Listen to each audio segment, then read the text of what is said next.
Hello friends, मैं are Kumar जुनून math plus reading में आपका स्वागत है।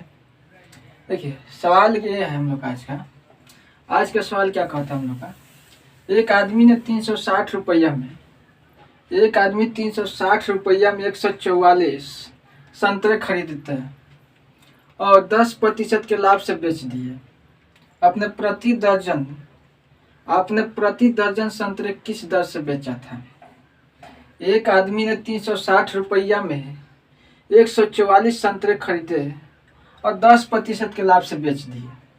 आपने प्रति दर्जन संतरे किस दर से बेचा था। आपने प्रति दर्जन संतरे किस दर से बेचा था। सवाल को एक बार फिर से समझिएगा। एक आदमी ने 360 रुपया में 144 संतरे खरीदे और 10% के लाभ से बेच दिए।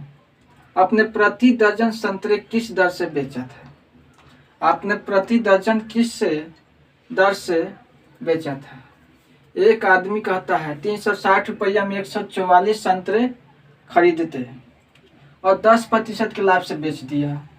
आपने प्रति दर्जन संतरे किस दर से बेचा था। अब सवाल यहाँ पे हम लोग समझा जाए। देखिए, 144 संतरा 360 रुपया में खरीदता है।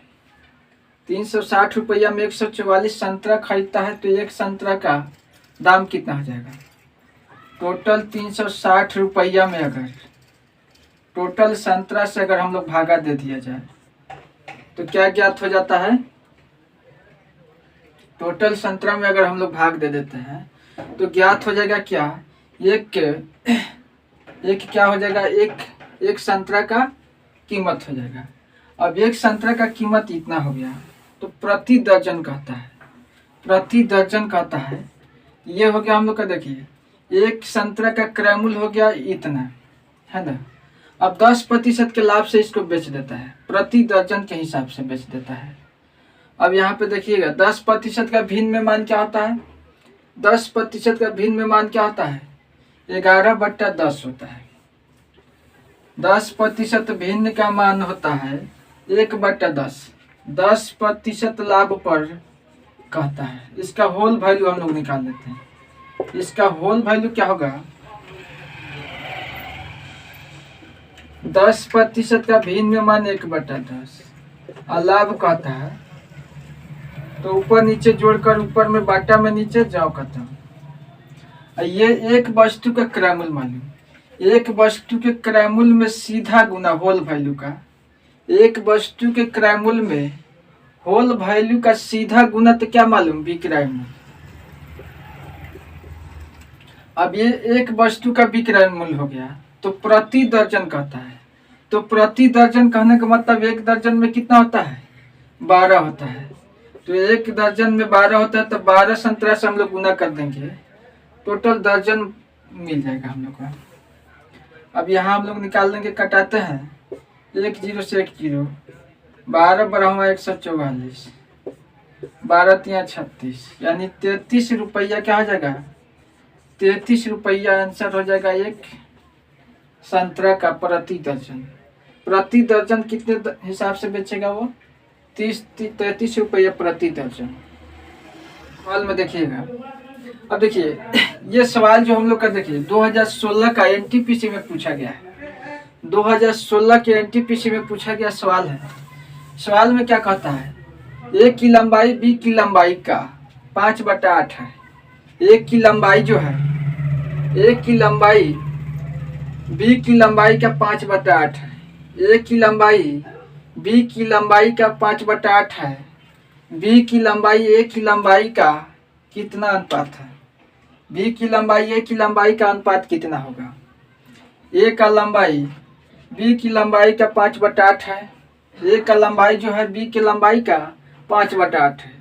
बी की लंबाई ए की लंबाई का अनुपात कितना होगा। अब सवाल में हम लोग आते हैं सॉल्यूशन पे। अब देखिएगा यहाँ पे, अब ए का अनुपात और बी का अनुपात निकालना है। ए अनुपात बी निकालना है। अब ए का मानते हैं हम लोग, देखिए ए की लंबाई बी की लंबाई का, अगर बी की लंबाई 1 मानते हैं हम लोग, भिन्न में टोटल 1 मानते हैं, तो ए की लंबाई बी की लंबाई का ए की लंबाई बी की लंबाई का 5/8 है। अब यहाँ से हम लोग क्रॉस मल्टीप्लाई करके निकाल सकते हैं।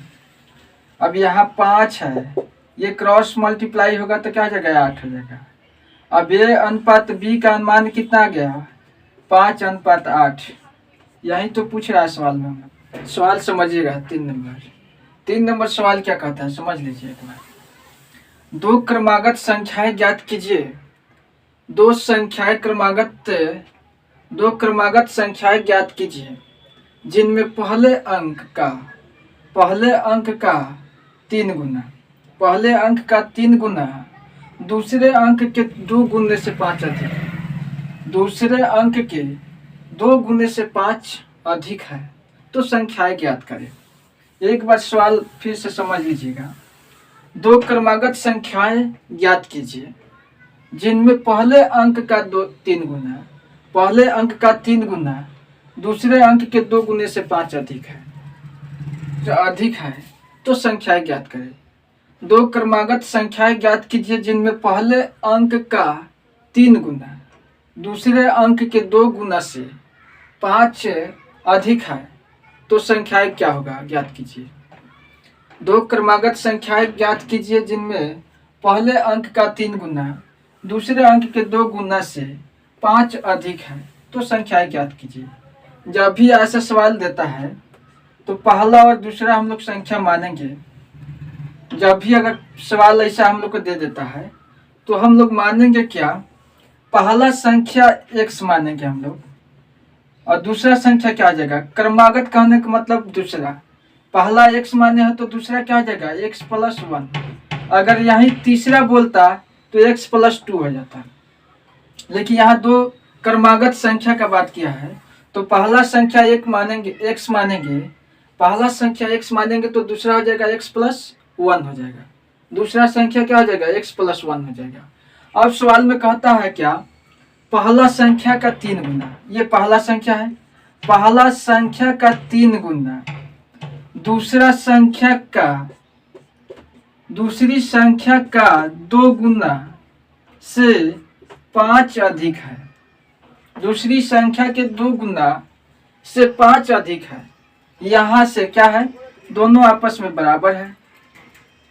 यहाँ से हम लोग कैलकुलेट करेंगे तो यहाँ से x का मान हम लोग निकाल लेंगे। अब यहाँ देखिए, यहाँ हो जाएगा 2x + 2 और फिर +5 है, अब बराबर इधर क्या आ जाएगा 3x।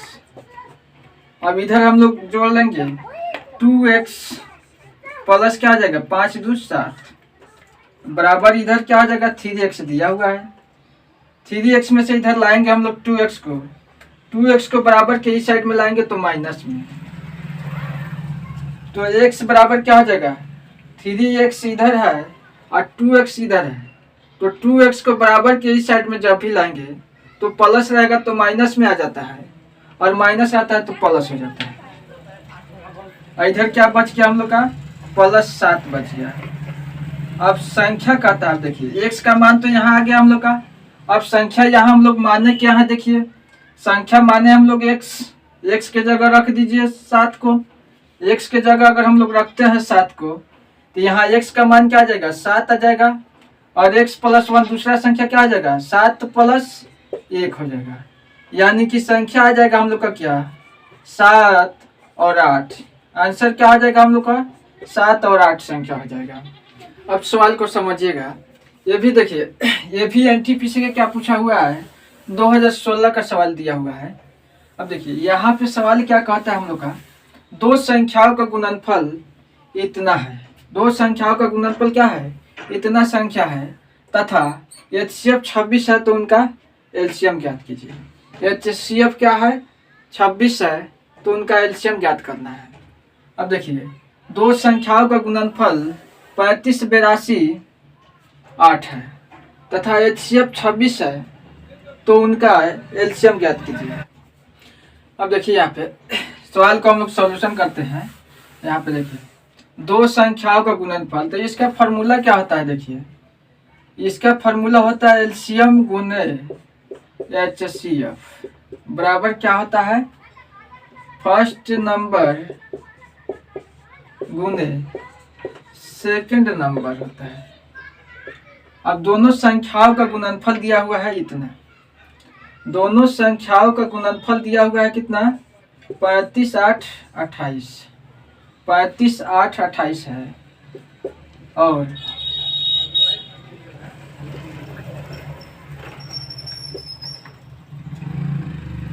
और HCF दिया हुआ है 26। हम लोग को निकालना क्या है, एलसीएम है। एलसीएम निकालना है तो हम लोग क्या करेंगे, इधर देखिए, अब एलसीएम चाहिए हम लोग को, तो इधर गुना में 26 है तो इधर क्या चल जाएगा, भाग में 26, भाग में क्या चल जाएगा, 26 चल जाएगा। अब यहाँ भाग देंगे हम लोग 26 से, तो कितना बार में कटेगा, 1378 बार में कट जाएगा। इतना आंसर आ जाएगा। एक बार फिर से सवाल को समझ लिया जाए। दो संख्याओं का गुणनफल इतना है तथा HCF 26 है, तो उनका एलसीएम ज्ञात कीजिए। ये फार्मूला होता है, देखिएगा, इस 4 टर्म दिया हुआ रहता है, 4 में से किसी 3 को दे देगा और 1 को पूछ देता है ना।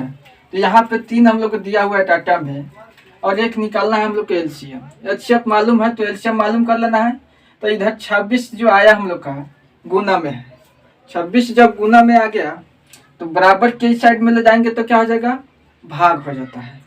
तो यहाँ पे हम लोग भाग करेंगे तो क्या आ जाएगा, 1378 आ जाएगा आंसर हम लोग का।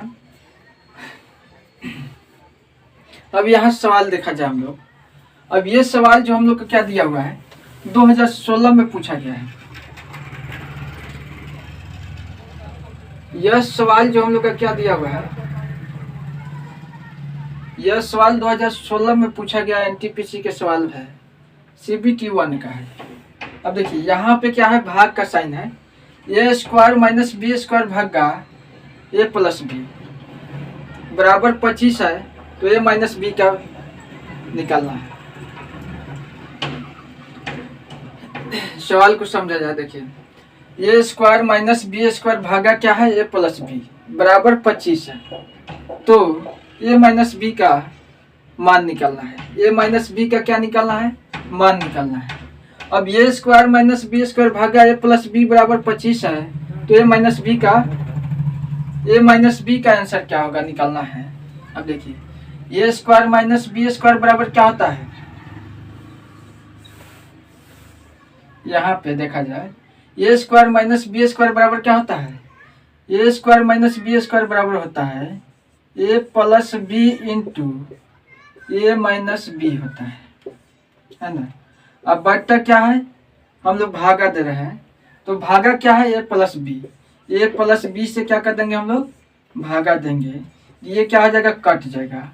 अब बराबर में दिया हुआ है क्या हम लोग का 25, तो A माइनस B बराबर क्या आ जाएगा, A माइनस B बराबर क्या आ जाएगा, 25 आंसर आ जाएगा हम लोग का। A² माइनस B² का फॉर्मूला होता है A plus B into A minus B होता है। अब बराबर में दिया हुआ है 25 और यहाँ A प्लस B क्या है, भाग में है, तो भागा कहने का मतलब A प्लस B से हम लोग भागा देंगे तो क्या हो जाएगा, कट जाएगा, बच जाएगा क्या हम लोग का, A माइनस B बचेगा।